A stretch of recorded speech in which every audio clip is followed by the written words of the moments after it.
మిగిలినటువంటి ఎంపీలంతా పనిచేస్తూ ఉన్నాం. ఆ పార్టీ పెరుగుతున్నది. ఈటెల రాజేందర్ అటువంటి వ్యక్తి, ప్రజాదరణ ఉన్నటువంటి వ్యక్తి, ఒక బీసీ నాయకుడు రేపు ఎదగగలిగితే ఇక్కడ బీఆర్ఎస్ కానీ కాంగ్రెస్ పార్టీ కానీ భవితవ్యం ఉండదని వేసేటువంటి ఒక అభూత కల్పన తప్ప ఇక్కడ ఇంకోటి లేదనేది నా ఒక ప్రగాఢమైనటువంటి నమ్మకం. నేను మళ్ళీ చెప్తాను, నువ్వు వేసే కమిషన్ సిబిసిఐడి ఏం వేస్తున్నావు? సీరియల్ నడిపినట్టు. ఒక సీరియల్ అయిపోయినాక 5-6 సంవత్సరాలు నడుస్తుంది, అది అరగంట పావుగంట. అట్లా నువ్వు ఒక సీరియల్ తర్వాత సీరియల్ పెడుతున్నావు. నువ్వు ప్రజా ఆదరణ 18 నెలలనే కోల్పోయినావు కదా. 420 పథకాలు ఏమైంది? నువ్వు ఇచ్చిన 6 హామీలు ఏమైంది? అవి ప్రజల ఆదరణ కోల్పోయి ప్రజలలో వాళ్ళు చేసుకున్న సర్వే ప్రకారం రాబోయే రోజుల్లో 10 సీట్లు రావని వాళ్ళకు తెలియడంతో కనీసం ఇట్లనైనా ఏదైనా చేస్తే మాకేమైనా ఆదరణ దొరుకుతుందని ఈ కమిషన్లు, అటు ఏది ఫోన్ ట్యాపింగ్ ఎన్ని రోజులు నడుస్తుందండి? ఎవరు ఇప్పుడు నిన్న నీ కమిషన్ కూడా ఎవరిని దోషి అని నిర్దేశించింది? ఎవరు దోషి అనేది? కేసీఆర్ దోషి, వీడి దొంగ, వీడి తిన్నటనేది ఏమైనా నిర్ధారణ జరిగిందా? ఏమీ లేదు. అట్లా ఇటాటి తీసుకొచ్చి బీజేపీ పార్టీని అందులో జమ చేస్తూ ఉన్నారు. బీజేపీ పార్టీకి ఏం సంబంధం ఇది? బీజేపీ పార్టీ తోలు తీస్తామంటున్నారు.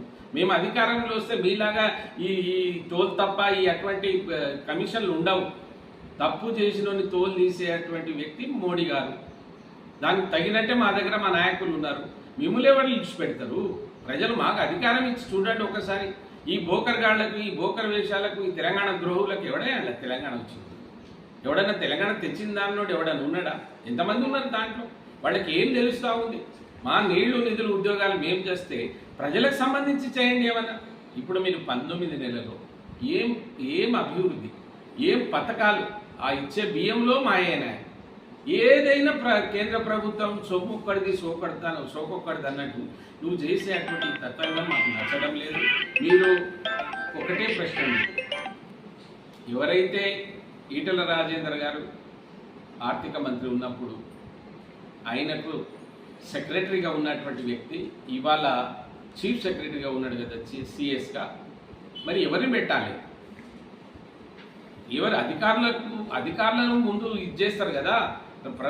ఈ రాజ్యాంగాన్ని సంరక్షించేది అందులో ఉన్నది, దాన్ని నిశ్శబ్దంగా పాలించవలసినటువంటి వాళ్ళు అధికారులు, వైట్ కాలర్ వాళ్ళు ఏదైతే నిర్ధారించింది ఇది కరెక్ట్ అని మంత్రి ముందు పెడితే మంత్రి దాన్ని తీసుకుంటాడు. మంత్రి స్వయంగా తీసుకోడు కదా. మరి ఆ సిఎస్ను మీరు ఎందుకు ప్రశ్నిస్తలేరు? ఆ సిఎస్ను ఎందుకు దీంట్లో ఈ కేసులో ఈయన కూడా నిశ్శబ్ద ద్రోహియో లేదా దోషి అని ఎందుకు చెప్పడం లేదు? ఎందుకు